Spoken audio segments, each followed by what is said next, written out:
Bonjour à tous et bienvenue dans la vidéo. Comme vous le savez, hier nous avons parlé de la livraison de Mirage 2000-5F à l'Ukraine. Et aujourd'hui, en ouvrant LinkedIn, d'ailleurs n'hésitez pas à vous connecter avec nous sur LinkedIn, on a vu que le chef d'état-major de l'armée de l'air et de l'espace, le général Bélanger, a posté et a rajouté une vidéo assez incroyable en source ouverte. Quand je dis assez incroyable, eh bien, personnellement, j'avais jamais vu ça. C'est un avion français qui engage une cible, apparemment, de type drone ou missile de croisière. Et de ce que j'en vois, contrairement à ce que ça laisse entendre dans le poste, pas au-dessus de la mer. Allez, ce que je vous propose, c'est qu'on regarde un petit peu cette vidéo assez exceptionnelle et qu'on essaye de voir ce qu'on peut lui faire dire. Sachant que, on n'est pas là pour trahir des secrets, et, point très important, avant de publier la vidéo, l'armée de l'air et de l'espace a caché deux endroits sur cette vidéo dont je ne parlerai pas. Allez, jingle. Here we go! Roger, ball. Alors, comme on ne sait pas de quel type d'avion il s'agit, je ne vais pas vous le révéler. Ce qu'on va faire néanmoins, c'est qu'on va faire un petit tour des différentes informations disponibles avant de jouer la vidéo et d'essayer d'analyser la trajectoire de l'interception. On commence par en bas à gauche. En bas à gauche, vous avez AOA, 6.2, Angle of Attack, l'incidence. Pourquoi c'est vital pour un avion, surtout à L-delta? Quand vous êtes à faible incidence, vous rentrez bien dans l'air. Quand vous commencez à passer au-dessus d'une certaine valeur d'incidence, eh bien, votre forme géométrique vient créer un aérofrein. Et donc, vous commencez à dégrader, si je puis dire, presque de manière exponentielle. Donc, un avion de combat, surtout à L-delta, est très optimisé pour aller vite. Dès que vous commencez à dépasser une certaine incidence, il s'arrête dans l'air, ce qui peut être utile, mais ce qui va vous coûter énormément d'énergie, voire vous forcer à capitaliser sur la perte d'altitude pour vous en remettre. Donc il ne faut pas dépasser une certaine incidence, sauf s'il y a vraiment une envie tactique derrière. Vous allez voir, lors du dégagé, notre pilote va prendre un petit peu beaucoup d'incidence et il va le payer en termes de vitesse. Au-dessus, RDR. À votre avis, ça veut dire quoi? Radar. Très bien. Un trait d'horizon. Donc là, ce qu'on voit, c'est la vue de la visualisation tête haute. C'est tout monochrome en vert. Juste au-dessus de l'horizon, là, vous voyez 284. C'est votre vitesse indiquée en nœud. Et juste en dessous, 0,46, c'est votre point de Mach, votre vitesse au vu des éléments en Mach. 10, 11, 12, c'est pas de l'algèbre, c'est votre cap. Cap 100, cap 110, cap 120. Cap 111, là, on est donc face à l'est. On continue, on voit 4350. 4350, c'est votre altimètre qui dépend de votre réglage altimétrique. On ne sait pas ce qu'ils ont mis comme réglage altimétrique. Quand on le change, ça s'affiche, mais là, on ne le sait pas. Par contre, juste en dessous, que nous révèle cette image, car ils n'ont pas flouté, petit message pour la communication de l'armée de l'air et de l'espace, H 1960. Et donc là, on se dit, c'est bien de nous parler de la mer Rouge, mais là, clairement, on n'est pas au-dessus de la mer Rouge. Pourquoi? En tout cas, pas au-dessus de la mer, au sens premier. Parce qu'on est à 4350 pieds d'après le réglage altimétrique du pilote.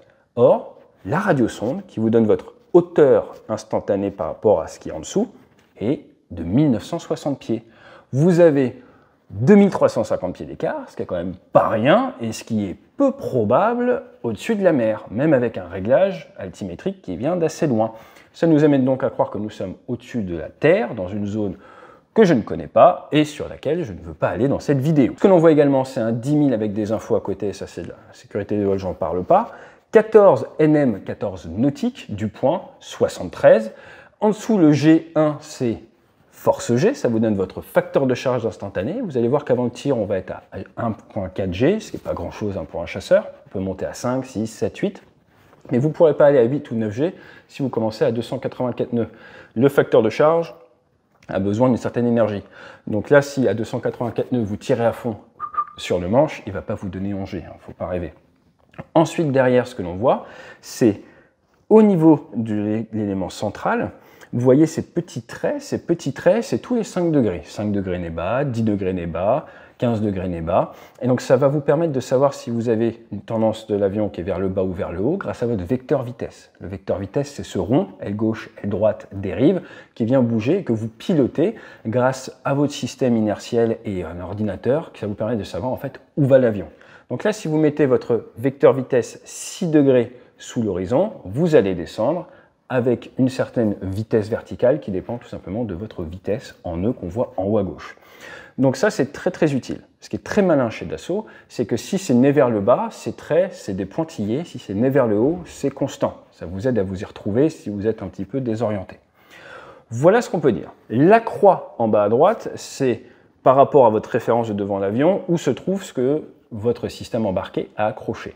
Et donc là, il y a beaucoup d'infos devant, c'est le problème un peu des avions modernes, ça peut vite vous saturer, des fois il faut réduire un petit peu pour y voir clair. Qu'est-ce que l'on voit? On voit une sorte de grand rectangle qui va nous aider en fait à venir chercher l'interception. C'est un système qui est là, c'est un peu une interception pour les nuls, si vous êtes fatigué, vous mettez papa dans maman et vous suivez, ça va vous aider à intercepter. Ensuite, on voit qu'il y a un accrochage avec différents capteurs, je n'entrerai pas dans la logique des capteurs parce que ça n'a pas sa place ici, avec différents systèmes embarqués qui viennent accrocher. On a même des petites informations de guerre électronique que je n'aurais pas partagées, sur lesquelles je compte pas rebondir. Et vous avez vos différents capteurs. Je vous rappelle que le Rafale, c'est une multitude de capteurs. Vous avez le radar, vous avez l'OSF, vous avez l'infrarouge, vous avez les missiles. Si c'est un missile infrarouge, il peut accrocher également la cible. Et vous avez également de l'information qui vous provient de la cible pour la différence de vitesse.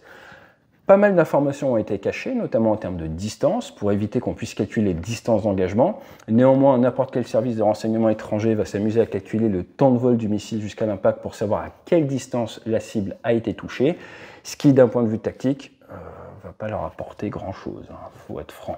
Ça pourrait être utile si vous tirez en entrée de domaine, mais comme on peut le voir sur ces images, comme on vous le répète depuis des mois sur cette chaîne, entre ce qu'on vous vend dans les PowerPoint pour la portée d'engagement des missiles et la réalité d'utilisation, je vous laisse juger par vous-même. Je sais que certaines personnes ont dit qu'on interceptait les drones à 60 ou 80 km. Faites le petit calcul du temps de vol, dites-moi dans les commentaires ce que vous en pensez. Toujours est-il, notre trajectoire, quel est l'objectif du pilote? Très simple, le pilote est très performant. Il décide de venir bouger son vecteur vitesse et de venir l'amener progressivement devant sa cible. On n'a aucun moyen de savoir ce qu'est la cible. Petite idée au vu des vitesses, mais je ne vais pas faire de supputation. Il vient mettre son nez devant la cible. Pourquoi? C'est ce qu'on appelle de la lead pursuit. Il vient se mettre devant, il dépointe en français. Hop, il vient mettre son nez devant. Si je mets mon nez derrière, quand je tire mon missile est déjà en retard. L'objectif, c'est de mettre le nez hop, un peu devant. Comme ça, au moment où mon missile part, il part initialement tout bêtement. Après, il va commencer à se dire où est-ce qu'il faut aller. Il est sur la bonne trajectoire. Aide ton missile à t'aider. Et donc dépointer, c'est la règle du base. Si vous faites du ball trap, c'est la même chose. On n'a rien inventé dans la chasse.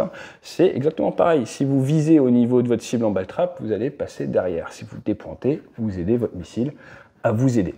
Et donc là, clairement, on voit que c'est bien fait. Le pilote, c'est facile. On vous dit de shooter. Il suffit de shooter, ça s'affiche, ça vous dit shoot. Donc vous voyez un petit R entouré qui veut dire, ça vous donne une petite idée d'où va partir le missile. Il y a de grandes chances que ça parte de la droite. Et donc le missile va partir. Et pour le faire partir, il faut avoir levé la sécurité armement et appuyer assez longtemps sur la gâchette pour que l'ordre parte. Wrestling pour Charcot 21, demande autorisation, ouverture du feu.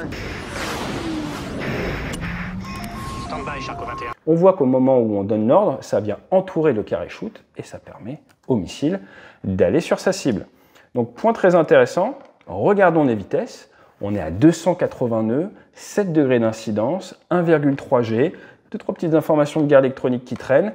Le pilote appuie, on a le carré qui apparaît, il se passe 2-3 petites choses, et là, pouf, le missile part, gros éclair lumineux.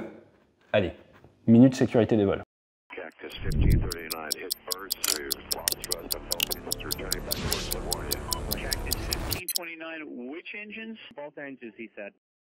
Pourquoi une minute sécurité des vols avec un gros éclair lumineux? Comment marchent vos yeux de nuit? Si vous volez de nuit, vous conduisez de nuit, vous allez marcher de nuit, vos yeux s'adaptent à la luminosité, plutôt l'absence de lumière, et vous allez avoir des bâtonnets qui se mettent en place. Il faut en gros une demi-heure pour qu'il y ait cette accoutumance de vos yeux à la nuit. Amusez-vous à allumer votre téléphone, amusez-vous à vous éclairer la tronche avec une lampe, vous allez détruire cette adaptation de vos yeux à la nuit, et c'est dangereux. Donc qu'est-ce qu'on nous apprend dans l'US Navy? On nous apprend, vous avez peut-être vu le film Le vol de l'intruder, on nous apprend à fermer les yeux dans certaines phases du vol. Alors je vous rassure, pour être précis, fermez un œil, comme les pirates. Pourquoi est-ce que les pirates ils avaient un cache-œil? Parce que vous faites la guerre dans les Caraïbes, quand vous descendez dans le galion, il n'y a pas beaucoup de lumière. Et donc du coup, Vous retirez votre cache-œil, vous avez un œil qui a fait ses bâtonnets et qui va vous permettre de bien voir parce que votre cerveau a cette capacité, si un des deux yeux a sa vision de nuit qui a été préservée, à vous aider instantanément.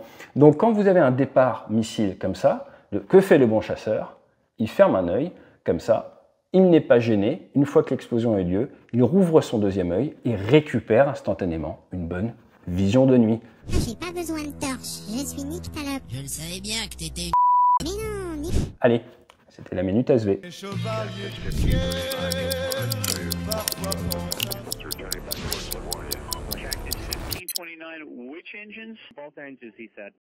Donc, qu'est-ce que l'on voit? 3800 pieds, 1400 pieds par rapport au sol. On est en dessous des 500 mètres sol, 276 nœuds. Notre pilote Hallyday a ouvert le feu.